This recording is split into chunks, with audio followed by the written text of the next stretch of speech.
waxaa barbarkayga taagan Foosiye Yuusuf Xaaji Aadan oo ka mid ah golaha wakiilada dowladda federaalka Soomaaliya. Foosiye soo dhawow bal shirka halkan ka socdo adigu aad qayb ka ahayd waliba panelka aad ku jirtay maxaa kaaga baxay?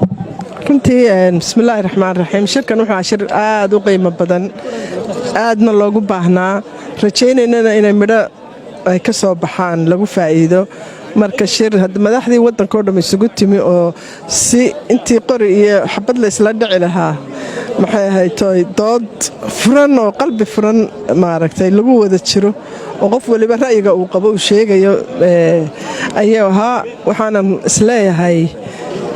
heritage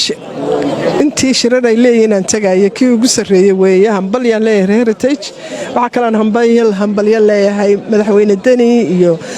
shacabka reer Puntland soo dhoweynta quruxda badan iyo sarreynta ay sarreysiiyeen qiimaha shirka iyo martigelintaba aad iyo aad baan uga mahad waana ku faraxsanahay inaan nimi adigu waxaad tahay xildhibaan dowladda federaalka ka tirsan waxaad ka soo gashaa gobolada waqooyi shirka qiimo ka tahay iyadu arrimaha gobolada waqooyi iyo si dowladda federaalka iyo xagga la isku qabtay may shirka qayb kama aha wada hadalka waqooyi iyo koonfur kama aha laakiin waxa ka doorashooyinka sidii loo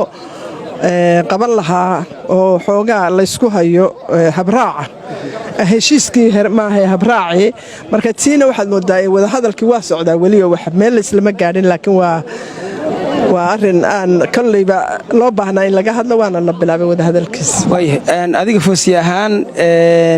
dad badan baa waxay ku xamanayaan haddii aad xubinimada halkan aad weydiinayso Soomaaliland u noqonayso marka hore waliba aad xisbi ku lahayd arrinta maxaa ka jirta Soomaalidu walba iska tiraahdaa aniga oo magac iyo ku leh masab iyo ixtiraam ayaan halkan positionkii la siiyay qaatay way waxaan aaminsanahay midnimada ta kale aniga caruurtaydu waa koonfur marka intaan iska dhaqan baana jira qofku dhaqankii ahaan wuxuu yahay gabadhu waxay tahay reerka ama meesha ay maaragtay u dhaxday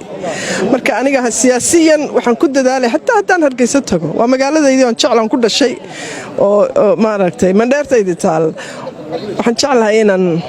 qanciyo dadka in midnimada wax dhaanta aanay jirin marka waan soo degi karaa inta macsanahay inaan meelan ku nasto ka samaysto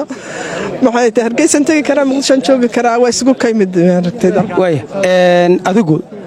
Foosiye ahaan Soomaaliland maxaa aqoonsantay meena dawlad tahay madax bannaan meena maamul gobolada ka tirsan dowladda federaalka tahay taas waxaad weydiinaysaa dowladda Soomaaliland weydii taas mid aan anigu ka jawaabi karo hadda ma aha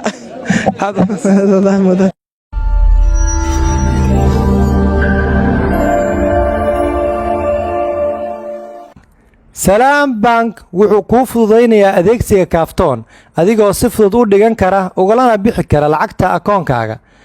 Haddaba macmiil, si aad si fudud ugu isticmaasho adeegan, garaac xidig 886 xidig akoonkaaga Salaam Bank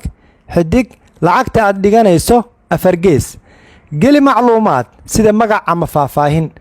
Ugu dambeyn, geli lambar sireedka sahalkaaga. Sidoo kale macmiil, si aad akoonkaaga Salaam Bank lacag ugula baxdo garaac xidig 887 xidig akoonkaaga Salaam Bank xidig lacagta aad la baxayso xidig lambar sireedka bangigaaga afar gees geli macluumaad sida magac ama faahfaahin ugu dambeyn geli lambar sireedka sahalkaaga akoonkaaga Salaam Bank ku maamulo si dhib yar Salaam Bank